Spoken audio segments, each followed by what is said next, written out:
So how do you have a better night of sleep? During my transformation where I gained about 55 pounds of muscle, one of the main things that I should credit is starting to have proper sleep. Because before, when I used to be this skinny guy, I always thought that all that mattered was going to the gym, lifting weights, and taking my protein shakes, and I would get big.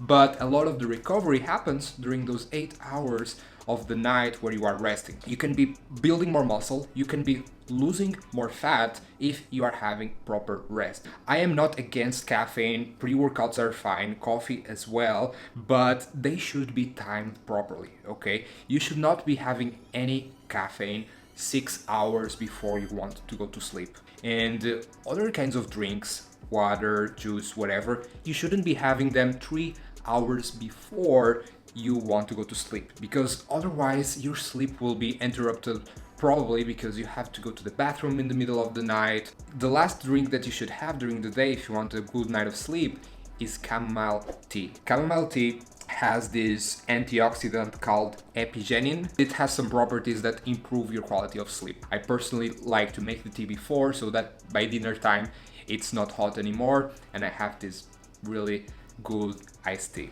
Now moving on to the foods, all right? There is one specific food that you should be eating if you want to improve your quality of sleep, and it is kiwi. Kiwi has serotonin, which is a happy chemical, so it will be having you feel really good and really relaxed when bedtime is approaching. So maybe at the end of your dinner you can have 1 or 2 kiwis, maybe put some honey on top. When I create meal plans for my clients, I usually focus on low fat diets because that really promotes body recomposition, but they need to have fats because it's essential to your body, obviously. I usually time the fats, especially in the first meal of the day, so it's usually the breakfast, and also on the last, the dinner, okay? And this is because you're going to spend 9 hours, 10 hours, maybe 12 without eating anything, and foods rich in fat are usually slow digested. So you should be also allocating the fats to the last meal of the day. Now, with food and drinks out of the way, it's time to talk about light. Light is very important, and every time I'm searching for an Airbnb, a new place to stay, one of the first criteria I mention is that I need a bedroom that is able to turn completely dark during the night. In the past, I made the mistake of going to an Airbnb that didn't have proper curtains at night, you know, they let a lot of light in. So what I did back then is I bought trash bags, like really large ones, and I just taped them to the window. It didn't look very good, but at least I had proper sleep. Apart from the trash bags, what you also can do is get these sleep masks. You probably have seen them with people traveling on planes.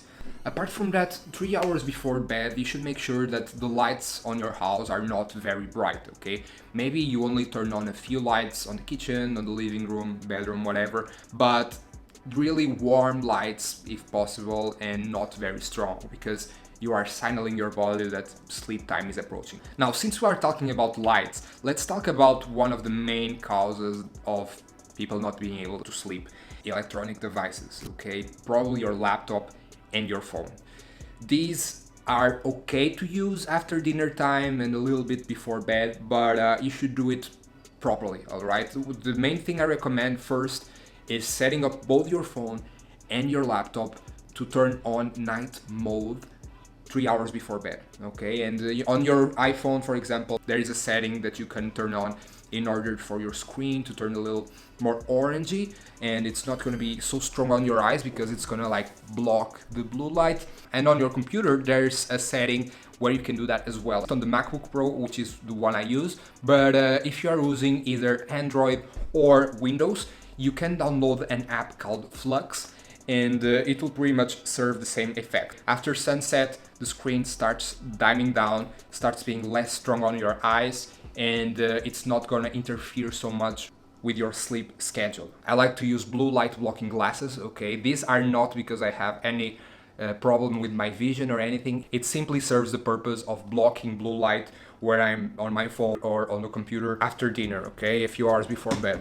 But even with all of these tricks, I like to reserve 1 hour, 1 hour and a half before bedtime to shut off everything, okay? Like completely turn off the computer, put the phone on airplane mode, and do other kinds of activities, you know, 1 hour before. You can be creative here on things that you can do before bedtime.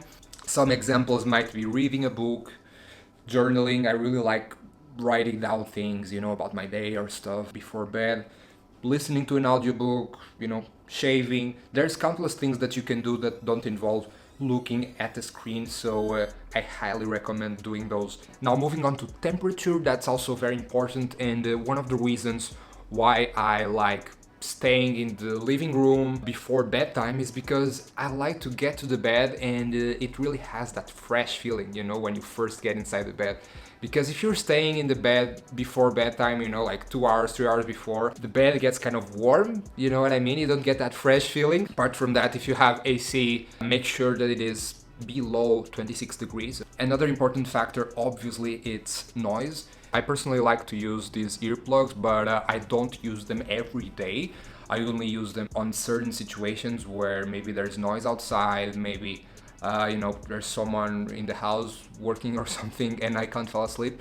So I just put these. I usually wake up without them because you are like rolling around in the bed and they go off, but the purpose is mostly to fall asleep without noise. Now, moving on to the last tip. This is my personal favorite, alright? It's the best little secret of this video.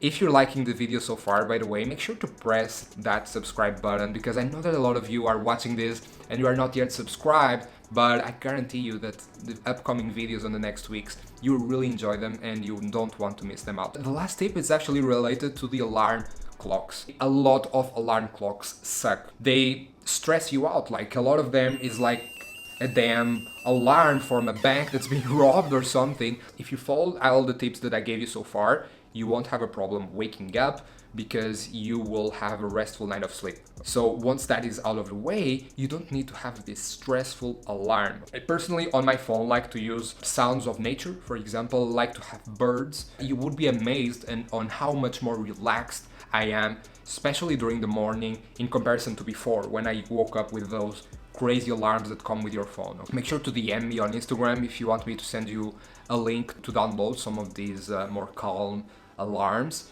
And don't wake up only with sound. What I recommend you doing is getting a lamp and an app called Yeelight. And these kind of lamps, they are not expensive at all. I got mine on Amazon. And you can control like everything with your phone. The color on the lamp, you know, I'm controlling it right now with my phone, which is pretty dope. But the best part is that you can set up an alarm here on the phone and the light will turn on at a certain time of the morning. So it will emulate a sunrise before your phone starts ringing. Sometimes I wake up just with the sunrise from the lamp and I don't need the sound from the alarm clock of the phone. I wake up so damn relaxed. It's a really good start of the day.